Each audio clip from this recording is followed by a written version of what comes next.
చిన్నప్పుడు మనం ఎంతో ఇష్టంగా ఆడుకునే కెలిడియోస్కోప్ని ఇప్పుడు మనమే ఇంట్లో ఎలా తయారు చేసుకోవాలో మీకు చూపిస్తున్నాను.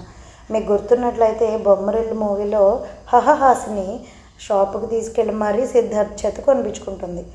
ఆ కష్టం లేకుండా మన ఇంట్లోనే ఈజీగా ఎలా తయారు చేసుకోవాలో ఈరోజు నేను మీకు చూపిస్తున్నాను. దీనికోసం 3 రెక్టాంగులర్ షేప్లో, అంటే అడ్డం 3 సెంటీమీటర్లు, నిలువు 15 సెంటీమీటర్లు, ఇంకా చెప్పాలంటే మన చిన్న స్కేల్స్ ఉంటాయి కదా, ఆ సైజు మిర్రర్స్ని తీసుకుని 3 మిర్రర్స్ని ఇలా ఒకదాని పక్కన ఒకటి అతికించుకుంటూ మళ్ళీ ఆ 3టిని ట్రయాంగులర్ షేప్లో స్టిక్ చేసుకోవాలి. ఈ వీడియోని ఫస్ట్ నుంచి లాస్ట్ వరకు స్కిప్ చేయకుండా చూస్తే కెలిడియోస్కోప్ చేయడం చాలా ఈజీ. ఇంతేనా అనిపిస్తుంది మీకు. ఇలా అతికించుకున్న తర్వాత మన ఇంట్లో మనకి పాత కెలిడియోస్కోప్ ఫ్రేమ్స్ ఉన్నా పర్వాలేదు, లేదు అంటే మన దగ్గర ఇప్పుడు పుస్తకాలకు అట్టలు వేసుకునే రోల్స్ ఉంటాయి చూసారా, ఆ ఖాళీ అయిపోయిన రోల్ని కూడా మనం ఇలా కెలిడియోస్కోప్లో లాగా యూజ్ చేసుకోవచ్చు అనమాట. అది పైనుంచి కింద వరకు ఒకటే సైజు ఉంటే చాలు. ఒకవైపు క్లోజ్ చేసేసి జస్ట్ మనం చూడడానికి సరిపడా హోల్ మాత్రమే పెట్టుకోవాలి. ఆ హోల్ని చిన్న కవర్ సహాయంతో క్లోజ్ చేసుకుంటాం అనమాట. అండ్ దాంట్లోకి ఇప్పుడు మనం ఏదైతే చేసుకున్నామో ఈ మిర్రర్స్ ట్రయాంగిల్ని ఇన్సర్ట్ చేసుకుంటాం.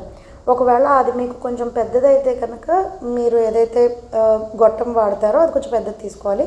లేదంటే గొట్టానికి సరిపడ మిర్రర్స్ని కూడా మీరు అరేంజ్ చేసుకోగలిగితే ఇంకా బాగుంటుంది. సో అవి కదిలిపోకుండా ఉండడానికి ఒక మిర్రర్ పక్కన నేను జస్ట్ కొంచెం ఒత్తుగా అడ్డం పెట్టాను అనమాట. ఇప్పుడు జస్ట్ ఆ పైన ఏదైతే పాతది ఉంది కదా దాన్ని నేను స్టిక్ చేసుకుంటున్నాను ప్లాస్టర్ తోటి. ఇలా స్టిక్ చేసుకున్న తర్వాత పైన మనకి ఏవైతే బీడ్స్ కనిపిస్తాయో ఆ బీడ్స్ ఎలా ప్రిపేర్ చేసుకోవాలో ఇప్పుడు నేను మీకు చూపిస్తాను. దీనికోసం ఒక చిన్న కప్ సైజు తీసుకోవాలి. మీ దగ్గర కప్ లేకపోతే కనుక ఒక కవర్ అయినా పర్వాలేదు. ఒక కవర్ తీసుకుని ఆ కవర్ని పైన పెట్టుకుని దాంట్లో కొన్ని బీడ్స్ వేసుకోవాలి.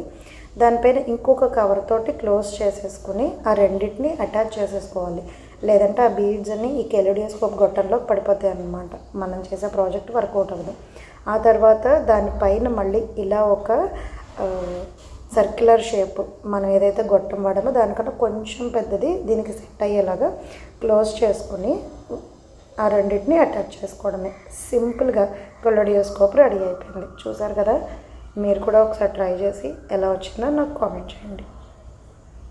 మన ఛానల్ని ఫస్ట్ టైం చూస్తున్నట్లయితే వెంటనే మన ఛానల్ని సబ్స్క్రైబ్ చేసుకుని మీ ఫ్రెండ్స్ అండ్ ఫ్యామిలీ మెంబర్స్కి షేర్ చేయండి.